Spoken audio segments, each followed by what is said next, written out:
So the topic, understand it carefully, that it is a pre-Mendelian ideas on inheritance. Who were the different philosophers and who were the different scientists who had some idea on inheritance patterns. Now, under this pre-Mendelian ideas on inheritance, there are some six theories. There are some six theories, and all these theories can be together called as theories of blending inheritance. All these six theories can be together called as theories of blending inheritance. So what does that mean? They all had thought that parents, the parent 1, parent 2, their characters are going to just mix up and it's going to form an offspring. Okay, so just they don't have any scientific idea, and you cannot question me for which I am going to teach, because it's all about their ideas, and their ideas are going to be completely illogical and has no scientific basis. So whatever questions you have to ask them, not me. Okay, so don't have any doubts, but in case of understanding, if you have any doubts, then you can ask me, but don't have any doubts with the concept, because it is all completely illogical, that you will understand. Okay, so number one is moist vapor theory, which was given by a Greek philosopher Pythagoras. And this philosopher had told that from the male body, there is going to be some moist vapors which are going to be released. And this moist vapor, which had come from the male body, is going to give a similar body in the female's womb. Okay, so during the time of coitus, what is coitus? Intercourse. So during the time of intercourse or copulation, this philosopher says that the moist vapors from all parts of each and every point is a keyword. Okay, so important thing to know here is who had given this theory, and first keyword is moist vapors from all parts of the male body is going to give rise to a similar body in the female's womb during the time of coitus. That's it. Nothing else to study with this. Okay, so we all know that the theory is illogical, but we need to know what he had told. That's it. So Pythagoras told that the moist vapors from all parts of the male body is going to form a similar body in the female's womb during the time of intercourse or copulation or coitus. That's it. Shall I move to the next theory?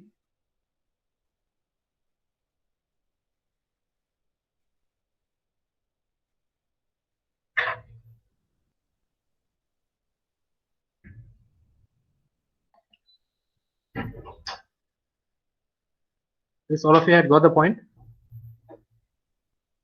So just start taking down this.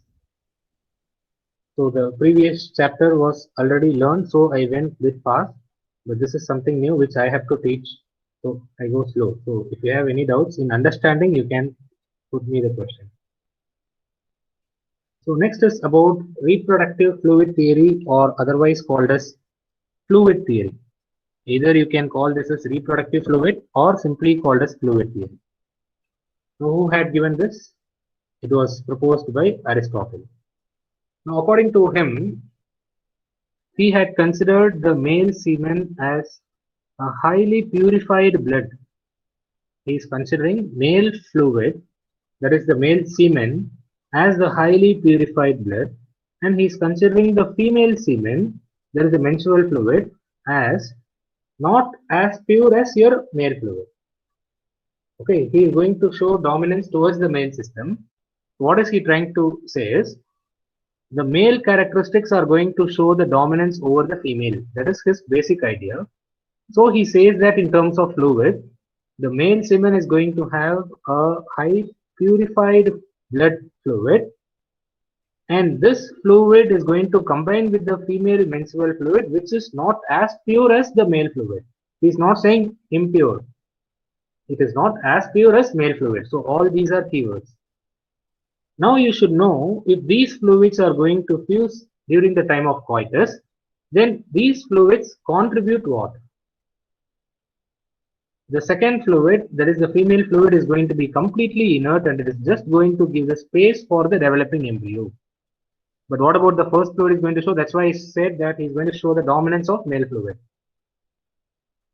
He's saying that the male fluid is going to determine the form and vitality to the embryo. So just under fluid theory, you need to know that firstly who had given that and then categorize male and female fluid. This is pure and this is not as pure as your male and they both will combine. And what is the role of this male fluid and what is the role of the female fluid? That's it. So shall I move to the next one?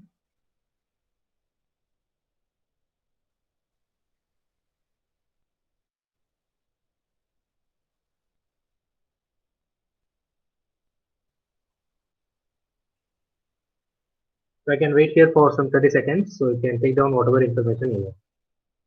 Just don't copy everything as such. Just have the keywords. Male system, female, what's the role of this fluid, that fluid, that's it. And who proposed it. So two theories are over. Next is going to be something interesting, which is called as preformed theory, or otherwise called as preformation theory.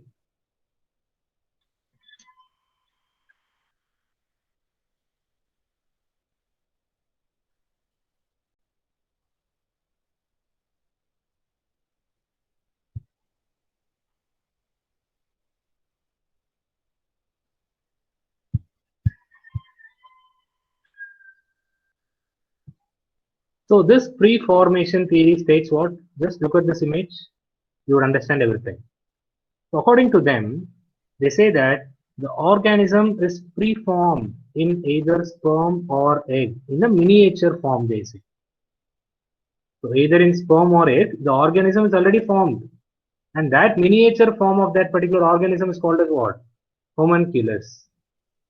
And they give a term also to that. If the sperm or egg is going to have the miniature form of an organism, then you might ask you, then what is the purpose of fertilization? Then still they try to explain this. In spite of all these beliefs, they still try to explain why fertilization is essential. Why fertilization is essential? It is to stimulate its growth, it seems. So an organism is already formed in the sperm or egg, but fertilization is required to stimulate its growth. Meaning what?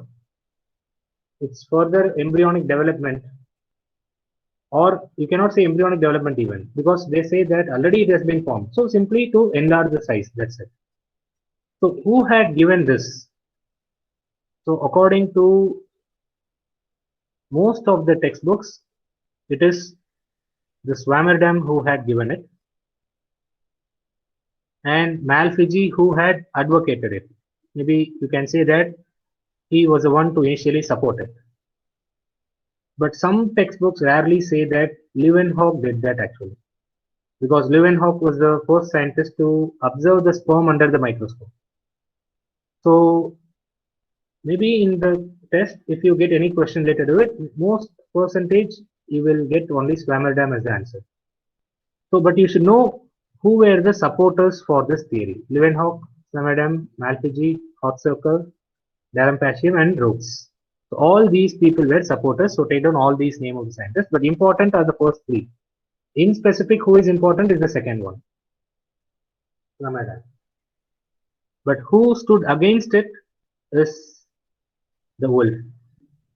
Who stood against the preformation theory is Wolf. What did he say? He proposed a theory called as epigenesis. So he discarded their theory. According to him, what is he trying to say? Wolf? He's saying only after fertilization, the zygote will form the embryo in a step-by-step manner. Then without this, how can an organism be already formed in a sperm or egg? So that is what his suggestion is. So Wolf is the scientist who gave the theory called as epigenesis. So you can take this theory as your assignment, but I have told you already what he said. So the keyword is step-by-step manner. In a step-by-step manner, slowly the organs are going to be formed.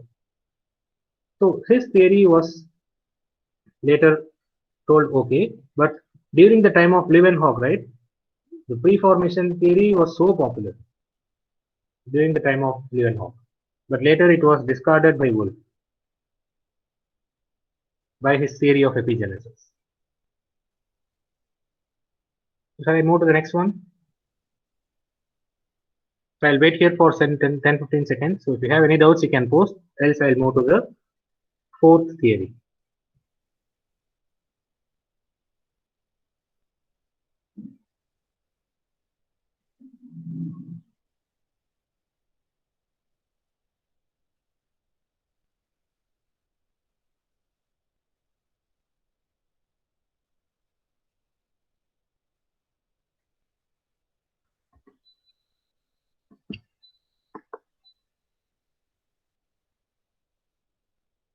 Yes, you have taken down the notes.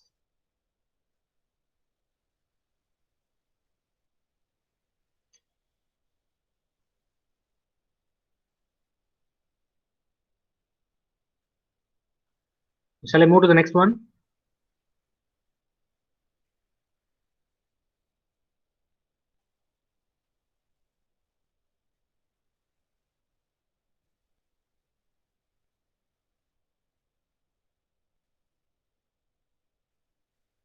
Okay. So carefully listen from now, because out of the 6 theories, the first 3 theories are somewhat okay. But last 3 theories will definitely confuse, because each theory looks like the other but actually not. So you have to find the difference among the last 3 theories. So carefully listen to it. So out of that, the fourth theory is called as particulate theory, which was given by Marpesius. Okay. Now what is he trying to say is, so just carefully listen first, then you can write. The theory is particulate theory, meaning that there are some minute particles. This is the keyword. The minute particles come from where? All parts of the body, and they reach where? They reach to the reproductive organs. So he considered that, the scientists considered that the heredity is controlled by these minute particles. Okay, the minute particles is going to control heredity. These minute particles are going to control the heredity that comes from where? All parts of the body, and they reach to the reproductive organs. And they say that these particles from male and female is going to form a new individual. That's it. So keyword is minute particles, but another keyword is they come from all parts of the body and they reach the reproductive organs. And these minute particles are the one to control the heredity. Okay. And these two particles, the male and female has some particles, right? And those two particles will combine to form a new individual. That's all. So after you had taken down the particulate theory, tell S so that I can go with the next theory.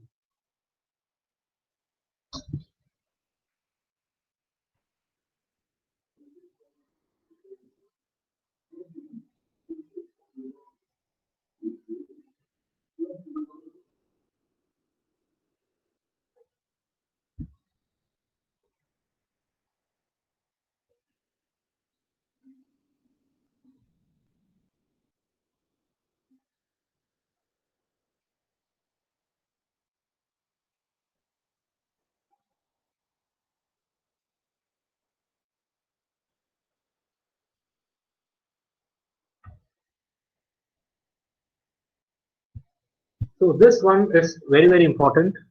Even in zoology under evolution chapter, you will study the same.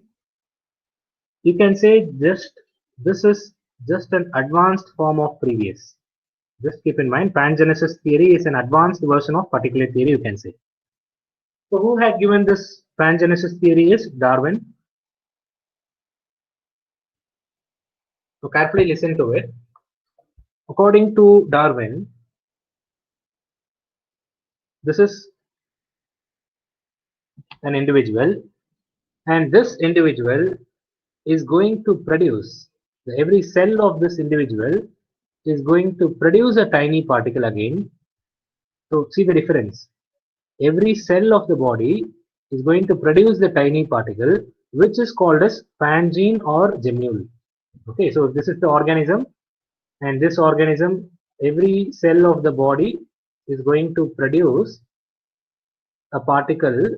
That particle is called as pangene or gemmules,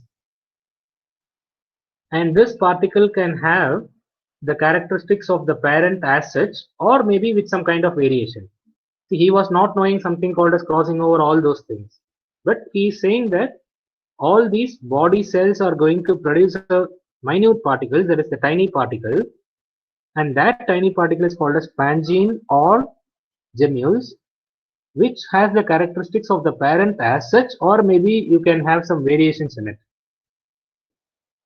But very important thing is, these pangenes, all the pangenes of the body cells are getting collected in the gametes.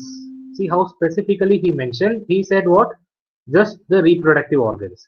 So he is saying what? In specific, these pangenes are going to be collected in the gametes, and these gametes are passed on to the zygote. Okay, these gametes are passed on to the zygote, and it's going to be inherited to the next generation. Or I can say there is a question mark that also it guides what? The gametes are going to guide in what? They are going to guide in the growth of different parts of embryo. So very simple, you have an organism, and this organism's body has many cells. So the organism body has cells, and these cells produce gemmules or pangenes with parental characteristics or with some variation, and these pangenes are going to be collected in where? The gametes, which is produced by them, and this gametes is going to have those pangenes that is going to help in the growth of different parts of the upcoming generation. Is that theory clear? So if you are clear, just type yes or clear, something like that. So that's why I said this can be more advanced version of your particulate theory. Okay, but you should know these individual important keywords, like every cell of the body will produce pangene with parental characteristic or variations, and those will be collected in gametes, after which it's not so important, but these three lines are very, very important. So now shall I go to the last theory? And after I teach you the last theory, then you should tell me the difference between the pangenesis theory and the germplasm theory. Okay. So now let us go to the germplasm theory. And this germplasm theory was given by a scientist, Weismann. Okay. Now first, let us look what is germplasm and what is somatoplasm. Before this, you need to know what is protoplasm. What is protoplasm? Cytoplasm plus nucleus is called as protoplasm. Now germplasm is the protoplasm of the germ cells. What are germ cells? Yesterday we had discussed somewhere, right? In the germinal cells, the gamete producing cells. Okay. So the germplasm, which is nothing but the protoplasm of the germ cells, are immortal. But somatoplasm is the protoplasm of the body cell, which is mortal, which is going to be highly mortal. And this germplasm is going to pass from one generation to the other generation. But this somatoplasm will perish if the organism will die. Meaning what? So if the organism is going to die, then this is also going to die. So he stated something like that. But now look at the difference. Now can someone explain, after watching this slide, can someone explain what is the difference between germplasm theory and the pangenesis theory?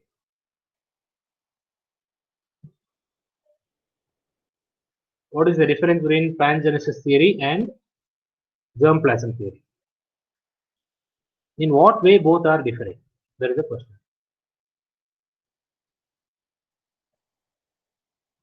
So not like no variations. The important keyword is all the parts of the body. No pangene. In case of pangenesis, we said all the body cells are going to produce the pangenes, which are going to be collected in the gamete. But according to germplasm theory, Body cells are not going to produce any particles that is going to be stored there. It is just the contribution of the germinal cells. That's it. That's the only difference. And this is the widely accepted theory of all the 6 theories. Okay, this is the difference. So this is how they ask the question. So these are the 6 theories which can be together called as the blending theories.